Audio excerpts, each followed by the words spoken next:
Bonjour mes élèves, dans cette vidéo-là, vous allez voir la correction du premier exercice concernant la leçon de vecteur. Mais comme d'habitude, je vous demande de lire attentivement cet exercice et de le résoudre dans vos cahiers de brouillon.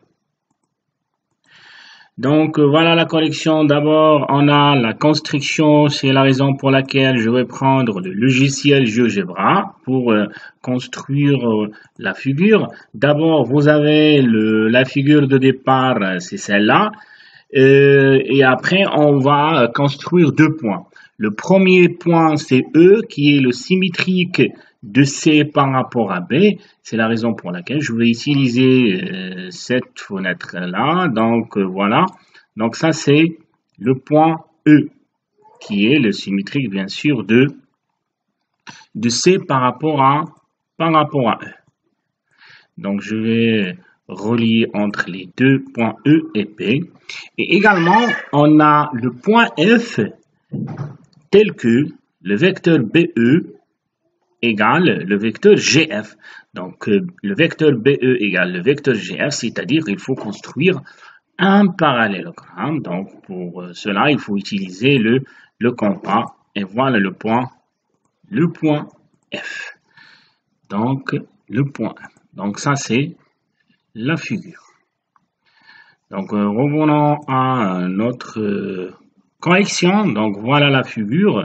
Donc, comme vous voyez ici, c'est ça la figure. Donc, on a ajouté les deux points E et F. Maintenant, on passe à la deuxième question. Dans cette question-là, on va montrer l'égalité entre les deux vecteurs AB et BG.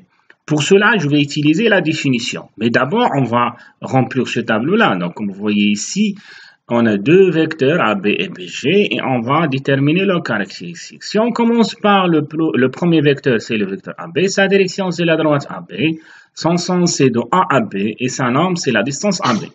Pour le vecteur BG, sa direction c'est la droite BG, son sens c'est de B à G, sa norme c'est la distance BG.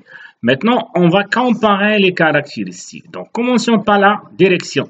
Quand est-ce qu'on dit que deux vecteurs ont la même direction? Bien sûr, si on suit les deux droites parallèles. Mais regardez les deux droites AB et BG, ce sont deux droites confondues. Et le cas de deux droites confondues, c'est un cas particulier des deux droites parallèles. Et par la suite, les deux vecteurs ont la même direction. Pour le sens, donc il faut l'identifier dans la figure. Donc regardez, le sens de A à B est identique à celui de B à G. Et par la suite, les deux vecteurs ont le même sens. Juste une petite remarque, c'est déjà dit dans la leçon. Donc on ne peut pas comparer deux sens de deux vecteurs si on n'a pas la même direction. Donc il faut avoir d'abord la même direction pour deux vecteurs et ceci est vrai si on a les deux droites parallèles. Et si on a la même direction, dans ce cas-là, il faut penser à est-ce qu'on a le même sens ou bien non. Mais si on n'a pas la même direction, donc il ne faut pas penser à comparer les sens de deux vecteurs. Passons maintenant à la norme. Regardez, la distance AB et la distance BG sont égales. Pourquoi? Le point B représente le milieu du segment AG. Et regardez d'ailleurs, il est noté par deux symboles semblables. Donc, c'est la raison pour laquelle les deux vecteurs ont la même sens, plutôt ont la même norme. Donc, comme vous voyez ici, on vient de montrer que les deux vecteurs AB et BG ont les mêmes caractéristiques et par définition, les deux vecteurs sont égaux, c'est-à-dire le vecteur AB égale le vecteur BG. Maintenant, on passe à la deuxième partie de la question numéro 2 où on va montrer l'égalité entre ces deux vecteurs, CA et GE. Ici, on va utiliser la propriété. Donc d'abord, vous savez que E est le symétrique de C par rapport à B et par la suite, le B, regardez, le B va être le milieu du segment EC. Vous savez également d'après les données que le point B est le milieu du segment AG et par la suite, dans ce quadrilatère AEGC,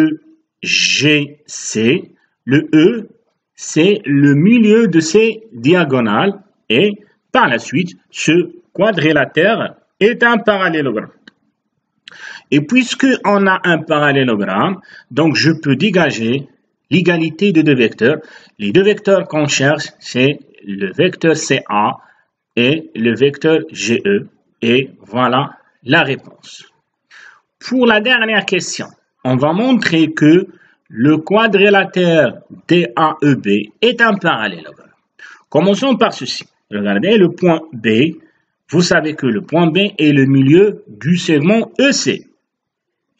Et par la suite, on aura ce résultat, c'est-à-dire le vecteur CB égale le vecteur BE. Peut-être vous allez poser la question, comment on a trouvé ceci? Regardez, je vais expliquer ceci à partir de ces deux vecteurs. Regardez, le vecteur CB égale le vecteur BE. Et puisqu'on a l'égalité entre le vecteur CB et le vecteur BE, voilà le point B ici. C'est-à-dire le point B va être le milieu du segment EC. Ça, c'est déjà vu dans la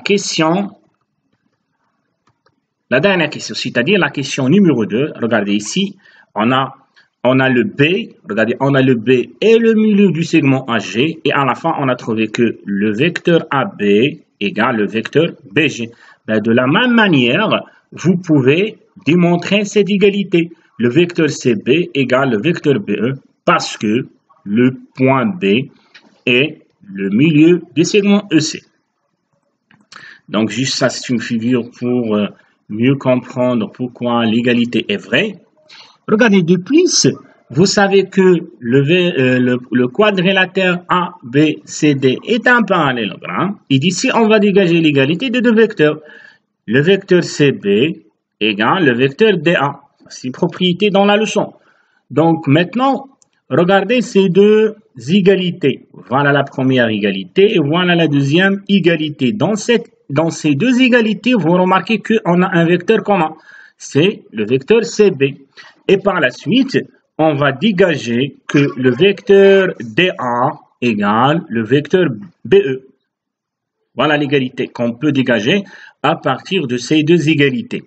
Et puisque ici on a l'égalité entre des vecteurs, la règle nous dit qu'on peut déduire un parallélogramme. Cette égalité nous donne un parallélogramme. C'est le parallélogramme, regardez, DAEB, ou bien vous pouvez regarder la figure, regardez le vecteur DA égale le vecteur BE. Et d'ici, on peut construire le parallélogramme DAEB.